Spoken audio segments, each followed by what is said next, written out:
अपन प्रायिकता के अंदर सप्रतिबंध प्रायिकता पढ़ी थी। प्रायिकता में सप्रतिबंध प्रायिकता यानी 13.1 अपनी कंप्लीट हो चुकी। अब इसके बाद में है नंबर 2 सप्रतिबंध प्रायिकता। पहला टॉपिक था और सप्रतिबंध प्रायिकता पर आधारित तथा उसके जो गुणधर्म थे उनके आधार पे प्रश्न अपन ने 13.1 में कर लिए और लगभग ये एक प्रश्न आपकी परीक्षा में आता ही है। अब इसके बाद में दूसरे नंबर पे अपने पास आता है प्रायिकता गुणन नियम। प्रायिकता गुणन नियम। अब ये प्रायिकता गुणन नियम क्या है?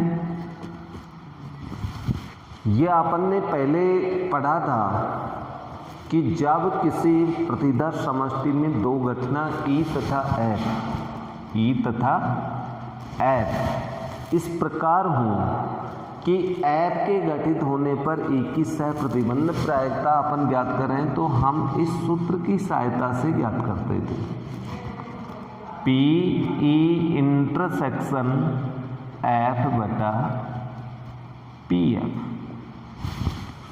और यदि अपन इसको पक्षांतरण करके और पी ई इंटरसेक्शन एफ की प्रायिकता ज्ञात करें तो P F into P E by F.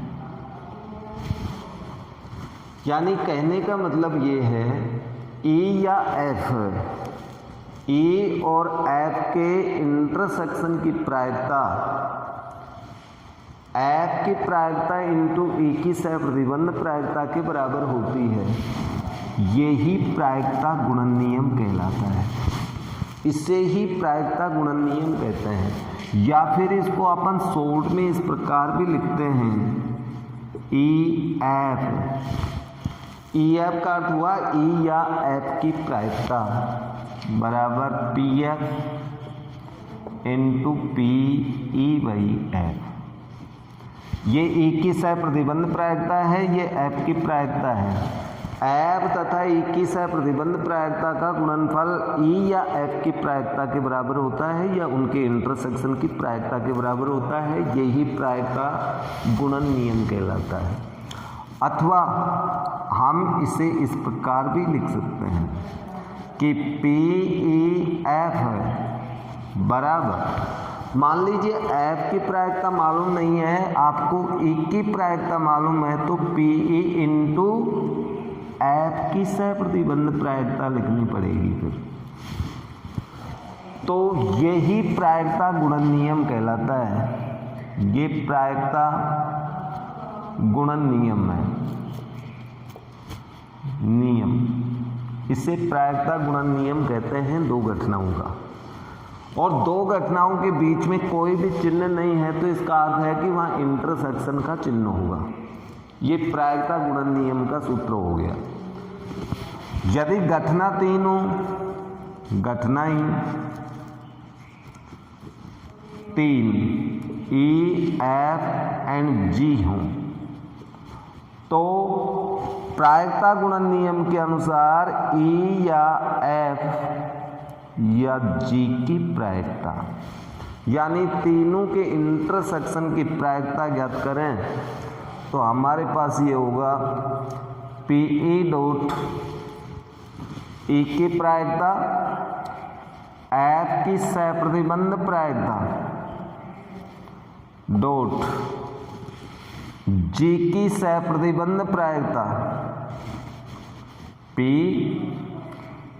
Ji by E F. E intersection F भी लिख सकते हैं।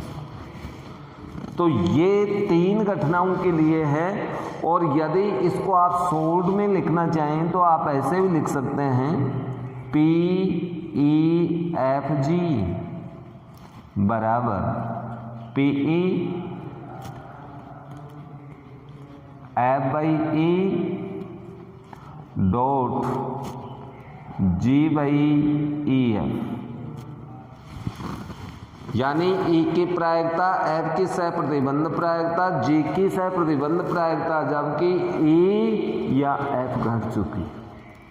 तो इस प्रकार से प्रायिकता गुणन नियम के आधार पे हम दो घटनाओं में से किसी भी एक की प्रायिकता या उनके इंटरसेक्शन की प्रायिकता या तीन घटनाओं के इंटरसेक्शन की प्रायिकता ज्ञात कर सकते हैं, लेकिन इसमें भी सहप्रतिबंध प्रायिकता का प्रयोग किया गया है।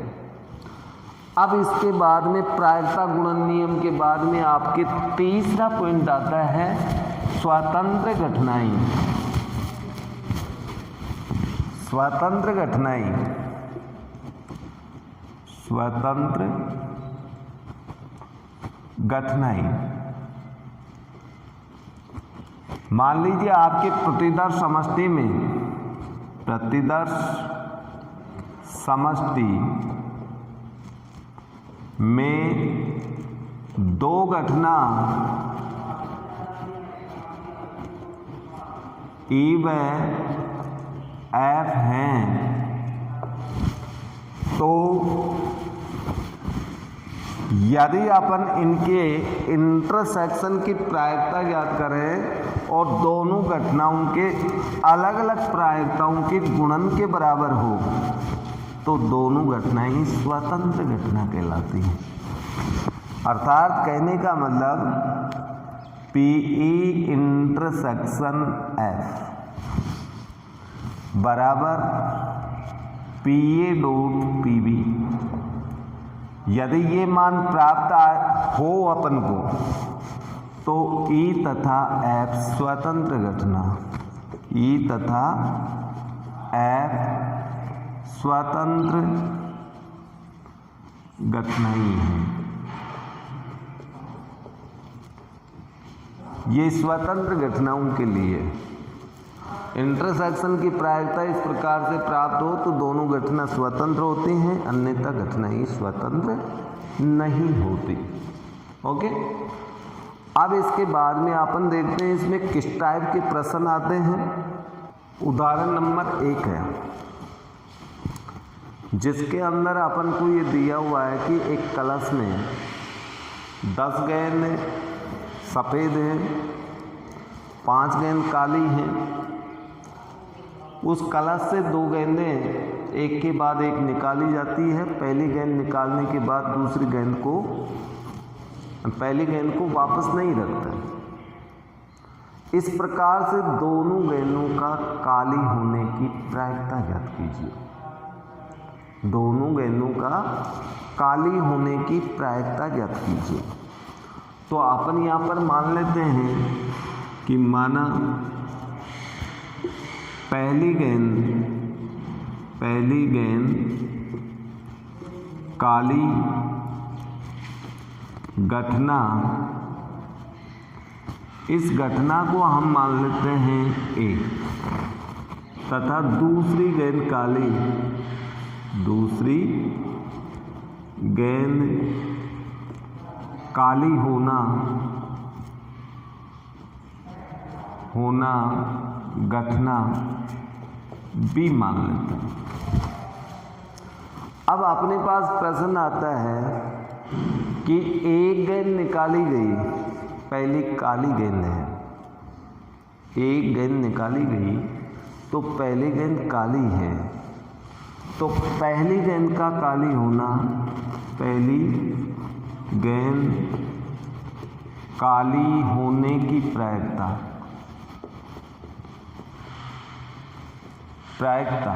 ये आपको समझाने के लिए लिख रहा हूं, आप कहीं भी किताब की नकल नहीं करें।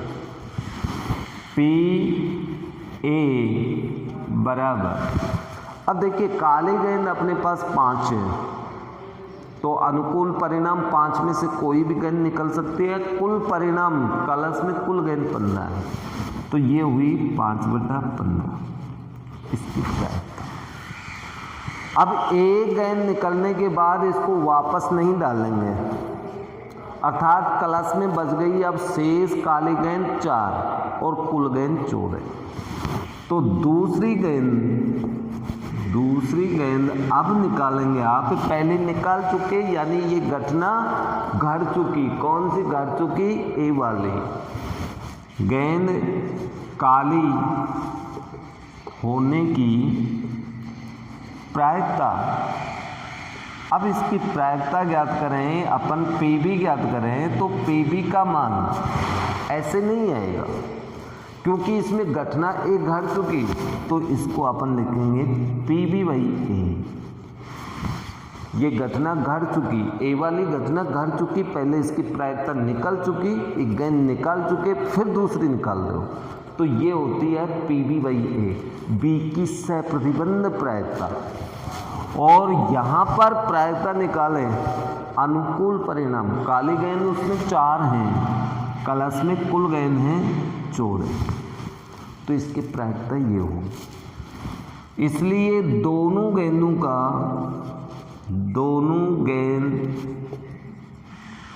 काली होना की प्रायिकता। अब यहां प्रायिकता गुणन नियम का प्रयोग करना पड़ेगा। प्रायिकता गुणन नियम,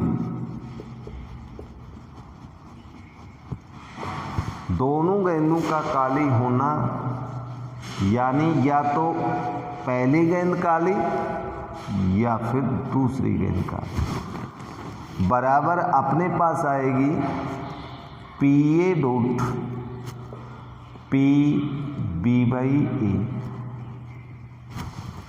और यदि B की मालूम होती तो PB × PA/B होता। तो यहाँ पर मान रखें अपन तो 5/15 × 4/14 जो करता है काट दीजिए, शेष अपना उत्तर 1/3 × 2/7 यानी 2/21, ये हमारी इसमें प्रायिकता होगी। तो इस तरह से आपको इनके उत्तर निकालने होंगे। तो ये दोनों गेंदें काली होने की प्रायिकता है जो इस प्रकार से होगी। लेकिन देखिए यहाँ पर हमने प्रश्न थोड़ा सा उल्टा कर दिया भाई। काली गेंदों की संख्या 5 नहीं है, काली गेंदों की संख्या 10 है। काली गेंद है आपकी 10 और सफ़ेद गेंद थी 5। तो यहाँ पर अपना प्रश्न चेंज होगा थोड़ा सा, तो इसको मैं चेंज कर देता हूँ, भाषा यही रहेगी अपनी। तो यहाँ पर ये तो हो जाएगा कितना 10/15। अब 10 काली गेंदों में से एक गेंद निकल गई तो बची 9, तो यहाँ पर 9/14 होगा क्योंकि कलश में 14 ही बचेंगे, एक निकल चुकी है। तो यहाँ पर अपने पास आंसर बदल जाएगा थोड़ा सा, क्योंकि मैंने काली गेंदों की संख्या 5 पढ़ ली जबकि प्रश्न में काली गेंदों की संख्या 10 है। तो PA का मान हो गया 10/15 और PB/A का मान है 9/14।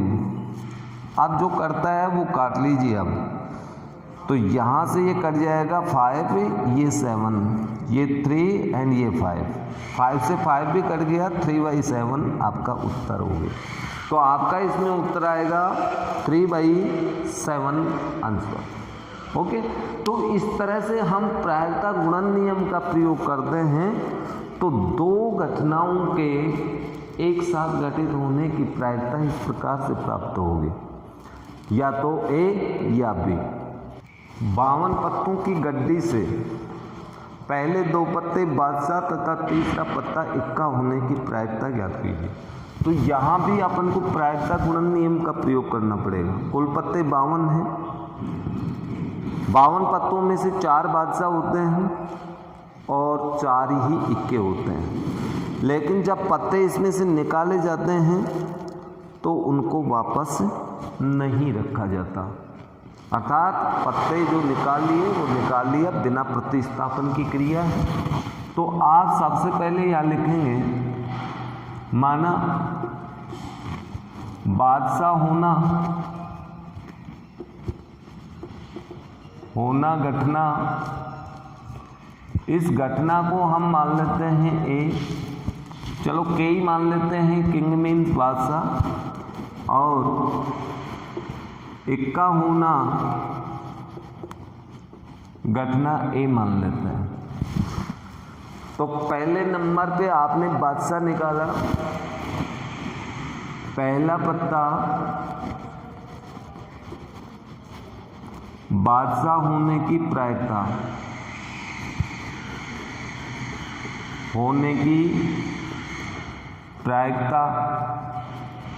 यदि इस प्रायिकता को अपन निकालें तो पीके लिख सकते हैं। और पीके का मान देखिए, गड्डी में 4 बादशाह में से कोई सा भी हो सकता है। अनुकूल परिणाम 4, कुल 52। दूसरा पत्ता बादशाह होने की प्रायिकता। अब देखो, आपने पहले नंबर पे एक बादशाह निकाल लिया तो आप गड्डी में बचे 3 बादशाह, गड्डी में कुल पत्ते 51, तो अनुकूल परिणाम 3 होगा और ये होगा आपके पास कुल पत्तों की संख्या 51। लेकिन इसको सांकेतिक रूप में कैसे लिखें, क्योंकि पहला पत्ता बादशाह निकल चुका, ये घटना घटित हो चुकी, फिर भी बादशाह होने की प्रायिकता अर्थात पी के वाली घटना घट चुकी, फिर भी के की सहप्रतिबंध प्रायिकता हो गई। तीसरा पत्ता इक्का होने की प्रायिकता। अब इक्का की बारी आती है, 2 पत्ते अपने निकल चुके अर्थात 2 घटना घटित हो चुकी, फिर भी तीसरी घटना की सहप्रतिबंध प्रायिकता यहाँ पूछी गई। 2 पत्ते निकल गए तो गड्डी में पत्ते बचे 52, लेकिन इक्के तो पूरे के पूरे हैं, क्योंकि दोनों पत्ते पहले जो निकले थे बादशाह थे, इसलिए अपन यहाँ कुल घटना 50 और इक्कों की संख्या अपने पास 4 में से कोई सा भी इक्का आ सकता है। भाई 2 पत्ते निकलने पर गड्डी में तो 50 पत्ते ही बचे, लेकिन इस घटना को सांकेतिक रूप में ये लिखेंगे एक ही सहप्रतिबंध प्रायिकता, जबकि के और के घट चुकी, तो इसको के इंटरसेक्शन के यानी के लिखते हैं। तो इस प्रकार से अपने पास 3 घटना है ये। अब इन तीनों में प्रायिकता गुणन नियम लगेगा, तो प्रायिकता गुणन नियम से अपन देखें तो पी के एक की प्रायिकता ज्ञात करनी है। 3 पत्तों में से 2 पत्ते बादशाह तथा तीसरा पत्ता इक्का होने की प्रायिकता पीके बाई के की सहप्रतिबंध प्रायिकता एंड ए की सहप्रतिबंध प्रायिकता के। अब इसमें यदि अपन मान रखें 4/52 गुणा 3/51 गुणा 4/50, जो करता है उसे काट लेना, और काट के जब आप इसको हल करोगे तो आपके पास इसका आंसर आ जाएगा 2/5525 2/5525। तो इस तरह से यानी प्रायिकता गुणन नियम का अपन को प्रयोग करना पड़ेगा। ओके, एग्जाम्पल नंबर 6 बहुत ही बढ़िया एग्जाम्पल है, थोड़ा सा ध्यानपूर्वक समझना। ई तथा एफ स्वतंत्र घटना है, तो सिद्ध कीजिए ई तथा एफ डैश भी स्वतंत्र घटना होंगी। एफ डैश का अर्थ हुआ एफ नहीं की प्रायिकता, और नहीं की प्रायिकता का मतलब अपन जानते ही हैं, जब एफ डैश अपन ज्ञात करेंगे तो 1 - एफ होगा। भाई जितना एफ है उस एफ को 1 में से यानी यूनिवर्सल में से घटा दें तो एफ डैश ही हमें प्राप्त होता है, यानी उसका पूरक का मतलब उसका नहीं, ये तो अपन जानते हैं। लेकिन इसे सिद्ध करने के लिए अपन को वेन आरेख का प्रयोग करना पड़ेगा। तो वेन आरेख से इस प्रश्न को अपन समझ सकते हैं। अब देखिए वेन आरेख में अपन इस तरह से 2 घटनाएं दर्शाते हैं। ये तो यूनिवर्सल है, यूनियन, इसमें दो घटना ई तथा एफ इस प्रकार है। ये ई घटना मान लेते हैं, ये एफ घटना मान लेते हैं। ये दोनों का कॉमन भाग है, ई इंटरसेक्शन एफ है, दोनों में कॉमन।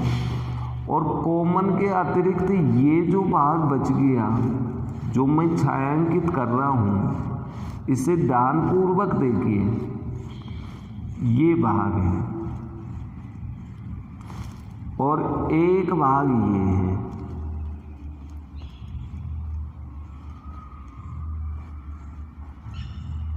ये भाग, इस भाग को अपन क्या दर्शा सकते हैं?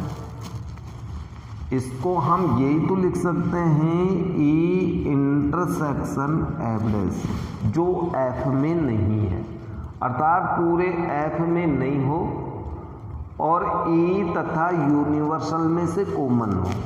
भाई यूनिवर्सल में से तो ये कॉमन ही है ना, ये भाग है कि नहीं, ये कॉमन। इसी तरह से ये इधर वाला जो है, इसको हम ऐसे भी तो दर्शा सकते हैं कि ई डैश जो ई में नहीं है लेकिन इंटरसेक्शन एफ, ये वाला भाग तो ई में है और एफ में भी है, लेकिन जो छाया कर रखी है वो ई डैश में है। ई डैश का मतलब ई को छोड़कर शेष जितना भी भाग है, ई को छोड़ दे, शेष जो आयत बच गया वो ई डैश, तो शेष आयत और एफ में से ये कॉमन भाग ही तो है, इसी तरह से ये कॉमन है। अब यदि अपन यहाँ पर देखें, ये दोनों के दोनों भाग परस्पर अपवर्ती है, अर्थात दोनों में से कुछ भी कॉमन नहीं है, आपस में तो कुछ कॉमन नहीं है ना, इसका बिंदु और इसका बिंदु कॉमन नहीं है। तो आप ये लिखेंगे यहाँ ई इंटरसेक्शन एफ डैश व ई डैश इंटरसेक्शन एफ अपवर्जी, ये अपवर्जी घटना है, अर्थात इनमें से कॉमन कुछ भी नहीं है। इसलिए ई बराबर ई घटना को ले, चाहे एफ को ले लो चाहे ई को ले लो, ई घटना को ले रहा हूँ। ई घटना का मान अपन ये भी तो लिख सकते हैं, इसको और इसको जोड़ दें, इस छायांकित भाग को और ये खाली भाग को दोनों को यूनियन करें, ई intersection F dash universal union ई इंटरसेक्शन एफ। लेकिन अपवर्जी होने के कारण यूनियन को अपन संग, योग, जोड़ में सम्मिलन होता है, सम्मिलन का मतलब जोड़ना, तो जोड़ में भी तो लिख सकते हैं कि पी ई की प्रायिकता बराबर ई इंटरसेक्शन एफ डैश की प्रायिकता प्लस ई इंटरसेक्शन एफ की प्रायिकता। ये प्रायिकता जुड़ जाएंगे अपवर्जी होने के कारण कि भाई स्वतंत्र तो है ही नहीं, स्वतंत्र कॉमन तो है नहीं, तो घटा तो सकते नहीं, तो इसलिए जोड़ेंगे। भाई इन दोनों को जोड़ें तो ये आएगा, लेकिन यहाँ अपन को इसकी प्रायिकता ज्ञात करनी है, तो इसके सापेक्ष पक्षांतरण करो आप, P E intersection F dash बराबर पक्षांतरण करेंगे तो हमें प्राप्त होगा P E minus P E intersection F. यहाँ तक कोई दिक्कत हो तो बोलिए। अब इसके बाद में आपको प्रश्न में P E intersection F dash बराबर प्राप्त हुआ पी माइनस इसका मान। देखिए क्वेश्चन उदाहरण में ई और एफ स्वतंत्र घटना दे रखी है। अपन जानते हैं जब दो घटना स्वतंत्र होती हैं तो उन दोनों का इंटरसेक्शन उनके गुणनफल के बराबर होता है। E dot P F. क्यों? चूंकि ई व एफ स्वतंत्र घटना, इसलिए पी ई इंटरसेक्शन एफ बराबर P A dot P B. ये सूत्र है स्वतंत्र घटनाओं के लिए, पी ई पी एफ, ये स्वतंत्र घटनाओं के लिए सूत्र है। तो यदि ये भी दोनों डॉट में इसके बराबर आ जाए तो फिर ये ई और एफ डैश भी तो स्वतंत्र हो जाएंगे ना। तो ये मान हमने इसमें रख दिया, इसलिए P E intersection F dash बराबर, दोनों में से पी कॉमन है, पी को कॉमन लिया तो अंदर बचा 1 माइनस पी एफ। और अपन जानते हैं 1 में से किसी भी घटना की प्रायिकता को घटाने पर उसके नहीं की प्रायिकता आती है। तो 1 माइनस पी एफ लिखेंगे तो इसका मान होगा पी एफ डैश, नहीं की प्रायिकता। 1 माइनस किसी घटना के होने की प्रायिकता तो उसके नहीं की प्रायिकता के बराबर होता है। ये तो पूर्व कक्षा 10-11 में भी आपने पढ़ लिया। इसलिए अपने पास इसका मान इंटरसेक्शन एफ डैश का मान इसके बराबर आया, एक की प्रायिकता तथा एफ नहीं की प्रायिकता के गुणन के बराबर। और अपन जानते हैं इससे, ये स्वतंत्र घटना वाले सूत्र से इससे इसकी तुलना करके देखिए तो तुलना से अपन ये लिख सकते हैं, इसलिए ई व एफ डैश स्वतंत्र घटना, ये दोनों स्वतंत्र घटनाएं हो चुकी हैं आपको। तो इस तरह से यानी इस एग्जाम्पल को वेन आरेख से करें तो हमारे पास ये बहुत ही आसानी से समझ में आएगा और बिल्कुल एक्यूरेट होगा। तो आप वेन आरेख को समझने का प्रयास करें। एक बार पुनः आप लोग हल करने की कोशिश करें, वेन आरेख को समझें, हल करना, फिर भी समझ में नहीं आए तो पुनः पूछना। ओके। एग्जाम्पल नंबर 7, यदि ए तथा बी दो स्वतंत्र घटना, तो सिद्ध कीजिए ए या बी में से किसी एक के न्यूनतम होने की प्रायिकता 1 माइनस पी ए डैश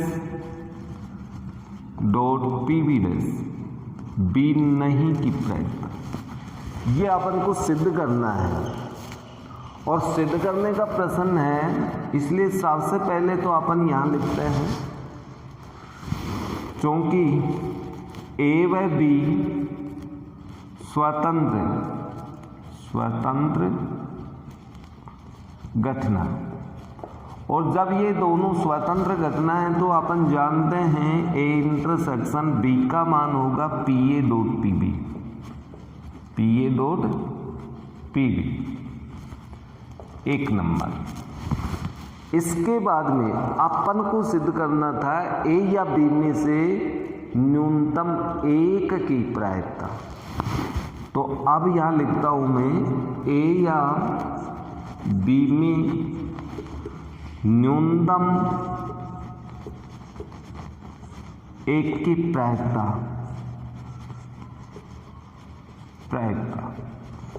और जब दो घटनाओं के बीच में या का चिन्ह आता है उसका अर्थ होता है यूनियन, और तथा का शब्द आए तो वहां इंटरसेक्शन का प्रयोग करना है, या means union.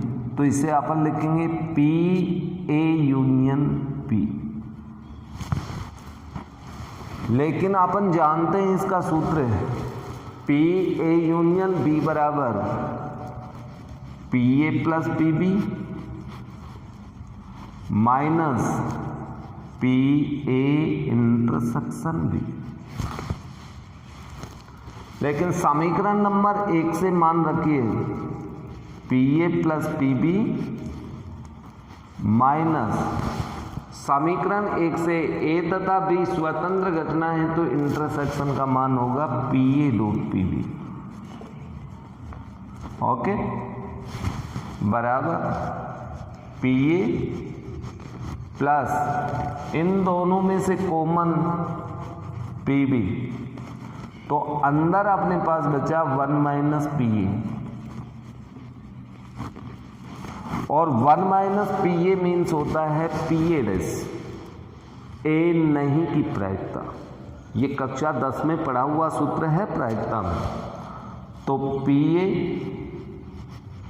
Plus P B dot P A dash, इसका मान पी ए डैश होगा। अब अपने पास मान आ गया पी ए। अब इन दोनों के अंदर अपन देखें तो इसको अपन ये भी तो लिख सकते हैं 1 minus P A dash. P A means 1 minus P A dash लिख सकते हैं कि नहीं, plus P B dot P A dash. P A के स्थान पे 1 माइनस पी ए डैश लिखा है मैंने। अब अपने पास इन दो पदों के अंदर कॉमन लें तो देखिए क्या आता है, 1 तो ऐसे की ऐसे है, इन दोनों में से कॉमन क्या है, minus P A dash common लिया माइनस में, तो यहां तो प्लस 1 आगे का चिन्ह बदलेगा क्योंकि माइनस कॉमन ले रखा है, तो माइनस पी बी बचेगा। और इसका मान अपन जानते हैं क्या होता है, पी बी डैश, तो 1 minus P A dash dot P B dash. अर्थात जब दो घटनाएं स्वतंत्र घटना दे रखी हूं तो उन दोनों में से किसी भी एक घटना के न्यूनतम घटित होने की प्रायिकता 1 माइनस उन दोनों के नहीं की प्रायिकता के गुणनफल के बराबर हो। अर्थात ये ए या बी में से न्यूनतम एक के घटित होने की प्रायिकता है। अब ये दोनों एग्जाम्पल 6 नंबर और 7 नंबर जो आपने समझे, ये दोनों के दोनों एग्जाम्पल आगे के प्रश्नों को हल करने के लिए एक सूत्र का कार्य करेंगे। ये एक प्रकार से ये सूत्र हो गया। 6वें एग्जाम्पल के अंदर भी वो एक टाइप का सूत्र ही हो गया। आगे के प्रश्नों में इन सूत्रों का प्रयोग भी आपको आना चाहिए। दो घटनाएं स्वतंत्र हों तो उन दोनों में से किसी भी एक के न्यूनतम घटित होने की प्रायिकता के लिए आप ये सूत्र प्रयोग कर सकते हैं। ओके, तो ये इस तरह की प्रश्नमाला है आपकी। शेष प्रश्न आप निकाल के देखना। एग्जाम्पल नंबर 9 में दिया हुआ है कि एक पासे को 2 बार उछाला गया और 2 उछालों में कम से कम एक बार विषम संख्या आने की प्रायिकता ज्ञात कीजिए। देखो, पासे की एक उछाल में, यहाँ पर पासे की एक उछाल में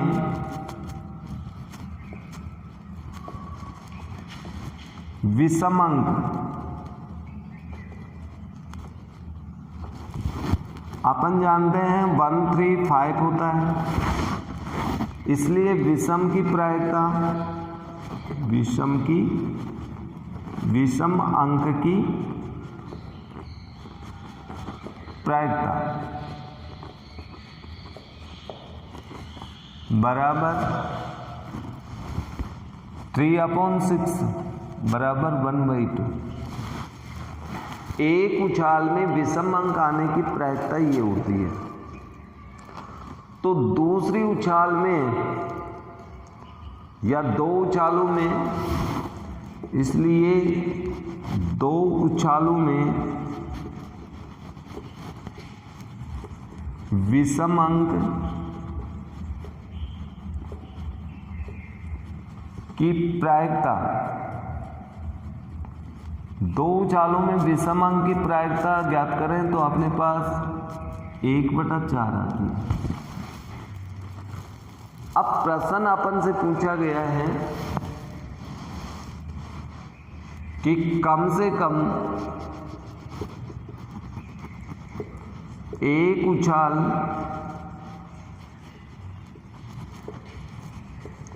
विषम अंक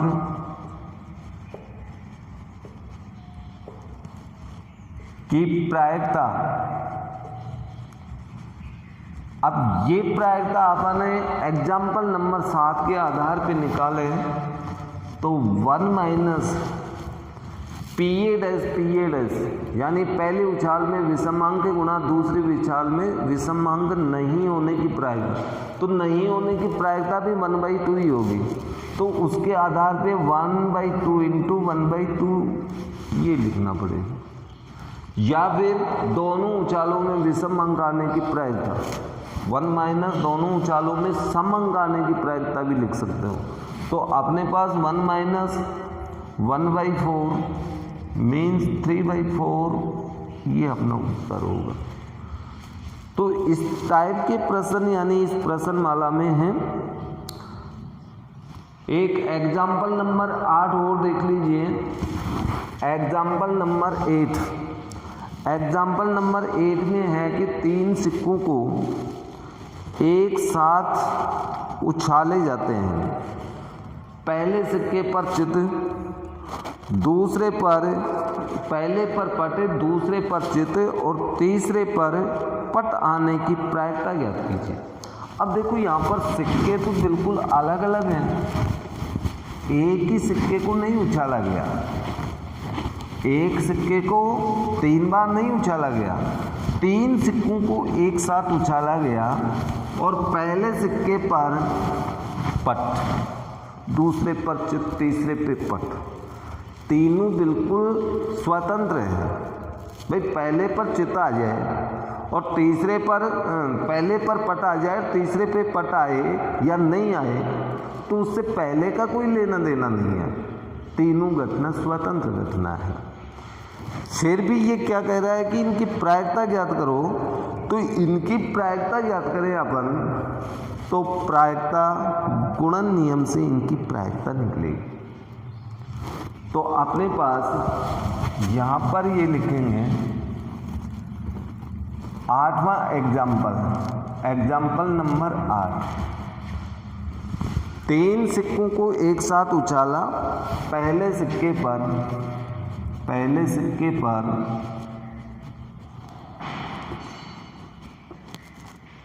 पट आना एक घटना, दूसरे पर चित आना घटना बी मान लें, तीसरे पर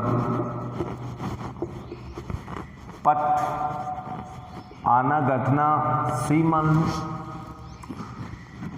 क्योंकि तीनों घटना यहाँ पर यदि इसकी प्रायिकता ज्ञात करें पीए तो 1/2 होगी, क्योंकि ये सिक्का अलग है, ये सिक्का भी अलग है तो पीबी का मान भी 1/2 होगा। ये भी सिक्का अलग है तो इसका भी मान 1/2 ही होगा। तीनों सिक्के अलग अलग हैं, इसलिए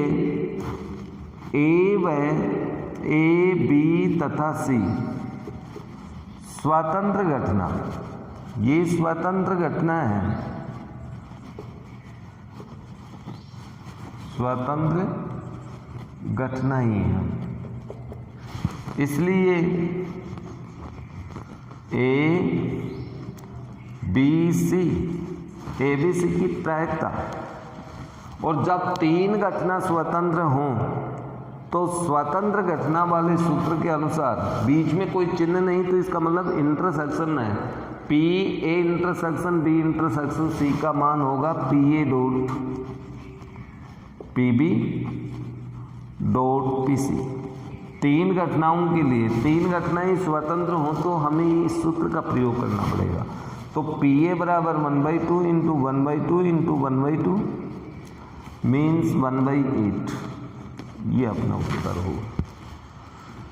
तो इस प्रकार से आपकी जो एक्सरसाइज 13.2 है उसके लगभग अपन ने सारे एग्जाम्पल्स किए, अब आप लोग इस पे आधारित प्रश्नों को निकाल के देखना, क्योंकि ये प्रश्नमाला 13.2 जो है आपकी थोड़ी सी आपको अटपटे से प्रश्न लगेंगे, क्योंकि इसमें समझने की बहुत आवश्यकता होगी, क्योंकि लैंग्वेज के प्रश्न हैं। थोड़ा ध्यानपूर्वक प्रश्न को पढ़ें और उसमें ये समझें कि भाई उसमें इंटरसेक्शन का मान ज्ञात करना है या यूनियन का मान ज्ञात करना है, कौन सी घटना स्वतंत्र है, कौन सी अपवर्जी है, कैसे वैनारिक बना, कैसे क्या सिद्ध करना है, कहाँ प्रायिकता गुणन नियम का प्रयोग करना है, कहाँ सहप्रतिबंध प्रायिकता के सूत्र का प्रयोग करना है। तो ये समझने की वजह से थोड़े से प्रश्न आपको अटपटे लग सकते हैं, लेकिन थोड़ा सा प्रयास आप लोग करें, मेहनत करें, साध निभाएं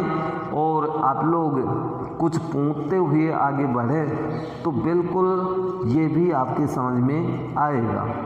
यदि आपने प्रयास नहीं किया, नहीं पूछने की कोशिश की और नहीं आपने हल करने की कोशिश की, तो ये ऐसे की ऐसे रखी रहेगी और कुछ भी होने वाला नहीं है। इसलिए आप सतत कंटिन्यू प्रयास करें, वीडियो प्रारंभ से लेकर अंत तक देखें, सभी प्रश्नों को ध्यानपूर्वक समझें, सुने और पढ़ें, तब ही ये संभव होगा। क्योंकि आप मेरे सामने नहीं हैं जो कि आपकी भावनाओं को समझ सकूं या आपकी क्या समझ में आ रहा है क्या नहीं आ रहा है वो चीज़ बता सकूं। Okay, thanks.